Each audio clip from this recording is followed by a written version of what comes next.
Hello YouTube. I want to expand a little bit on the heat treating video that I did. I just kind of like covered the basics, the steps I went through to do it. That was D2 steel. I primarily do D2 and A2. I think there's a misconception about there's a perfect Rockwell hardness for every steel, which is not the case.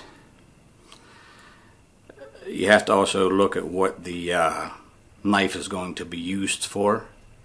There's a fine line between having a knife too hard and too brittle or not hard enough. So there's a kind of a line there. With a Scandinavian grind, if that's a type of knife that I'm going to grind, and I know prior to what heat treat what I'm going to do with that knife or what kind of grind I'm going to put on it, I will put the RC between 57 and 59 RC. For I think that right there gives enough hardness to hold a good edge, but yet not so brittle that it won't chip, if that makes sense. So, you know, D2, everybody thinks 60, 61 is a perfect RC. That's a very good RC for D2.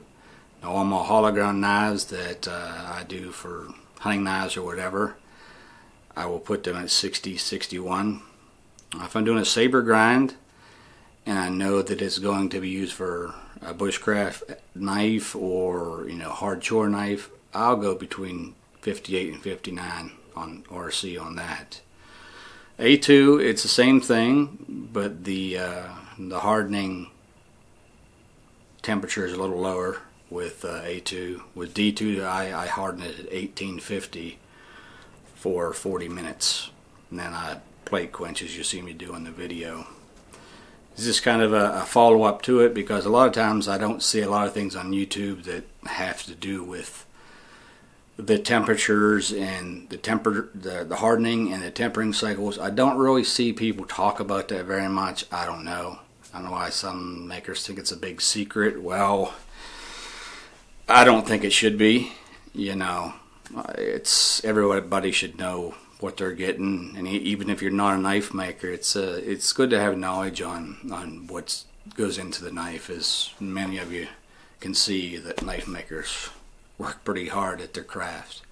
Heat treating is another art to it. If you don't have the heat treating a knife, well, the knife's not worth nothing. But at the end of this video, I'm going to put, for D2, I'm going to put the hardening cycles and then the tempering cycles, because your tempering cycles is what brings your RC down to what you want it to be. So I'll give you a variant between, you know, if you want 60 to 61 RC, you're going to go between 400 and 450, somewhere in that range. I think I run an even heat. I think every oven has its quirks, and you got to find its sweet spot. You know, if you want to drop down to, you know, 58, 59, I go to 500 with D2. Now, this is just D2 I'm talking about here. I think every steel, no matter what it is, I think it's the same way. So I hope that makes some type of sense. So, like I said, I thought I'd just add to this because not a lot of people talk about it. And I just think that's another element to knife making that I would like to share. So for all my dozen followers out there, you know, I hope you enjoy this. But